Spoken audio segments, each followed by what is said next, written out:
Today we're going to talk about the absolutely incredible story of a dog named Aloka. He started out as a stray on the streets of India and somehow became an international symbol of peace, all by walking thousands of miles alongside Buddhist monks. But just yesterday, his journey took a very unexpected turn. So this was the message posted just yesterday by Meng Shenyu, and it confirmed that Aloka, this celebrated peace dog, had been injured and is now actually undergoing surgery. As you can imagine, this sent a huge wave of concern through the tens of thousands of people who've been following his journey online. So, this news obviously raises a pretty big question. Who exactly is this dog, and how did he come to mean so much to so many people around the world? Well, to really understand what's happening right now, we've got to rewind and tell his story from the very, very beginning. You see, Aloka's story starts way before this big pilgrimage, on the streets of India, where he was living as a stray.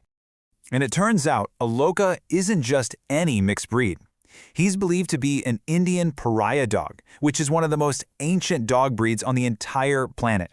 To put that into perspective for you, we are talking about a lineage that stretches back an estimated 15,000 years. I mean, that's long before most modern breeds we know today even existed. It's wild. And when you look at the traits of this breed, it all starts to make sense why he was so perfectly suited for this incredible journey. We're talking remarkable stamina, high intelligence, and really strong disease resistance. You know, this is a breed that was shaped by millennia of natural evolution, not by people. So how in the world does a stray dog from India end up on a peace walk across America? Well, the story is almost unbelievably simple. During a 112-day walk in India, he just started following a group of Buddhist monks. They didn't call him over, they didn't leash him, he just chose to walk with them. And he never left. And that first walk in India? That was just the beginning. It led to an even bigger, more epic journey that brought him all the way here, to the United States. Just to give you a sense of the scale of this thing, the Walk for Peace across America covers a staggering 2,300 miles. And yeah, this is no weekend trip. The whole journey is set to take about 120 days of continuous walking meditation. They're crossing through 10 different states, starting all the way down in Texas and heading for their final destination, Washington, D.C. And Aloka's commitment to this walk is it's astounding. At one point in Georgia, the weather got so cold that the team put him in the warm escort van to keep him safe. But he was restless. He made it totally clear that he wanted to be outside walking with everyone else.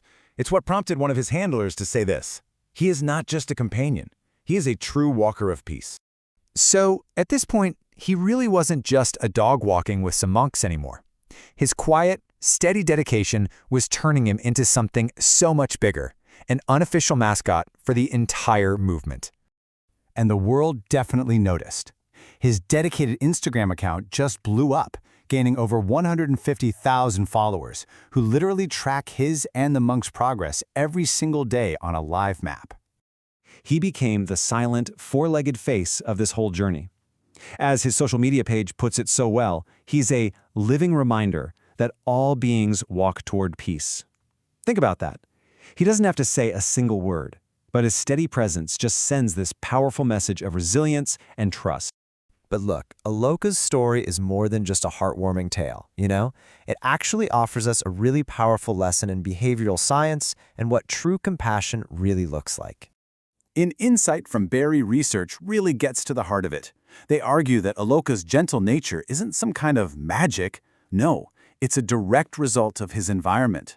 His journey shows us what can happen when the constant fear of just trying to survive on the street is taken away. This is a really key concept. It's called environment-driven behavior. And the principle is pretty simple. An animal's actions are a direct reflection of its surroundings. So Aloka didn't need to be taught how to be peaceful. That peace just emerged, completely naturally, once the threat and the chaos of his old life were gone. And this brings up a deeper call to action in the story. This idea of a different kind of compassion. So on one side, you have that immediate emotional reaction, right? Like feeding a stray. It feels good, and it gives some short-term relief. But on the other side, you have what's called structured compassion. This is all about evidence-based actions like community vaccination and sterilization programs. It's about taking long-term responsibility, not just acting on a brief emotional impulse. Which brings us full circle, right back to Aloka's injury and his road to recovery. So, what does the path ahead actually look like for him now? Well, his veterinary team has laid out a super clear step-by-step recovery plan. Step 1 is obvious. Just rest and heal from the surgery. Then, for the first week, he'll be limited to really short 10-minute walks. From there, his team will slowly and gradually increase his activity as he gets stronger, making sure he gets constant care every single step of the way. And while Aloka heals, the Walk for Peace keeps going. The monks are currently making their way through South Carolina, and they're still on track to arrive in Washington, D.C. around February 10th. They're carrying forward that same message of peace that their amazing canine companion helped share with the entire world. At the end of the day, Aloka's journey is this powerful reminder that peace isn't always some loud protest or a grand political statement.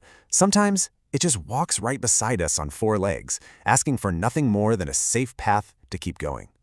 So the question his journey really leaves us with is this: what can we all learn from his quiet determination?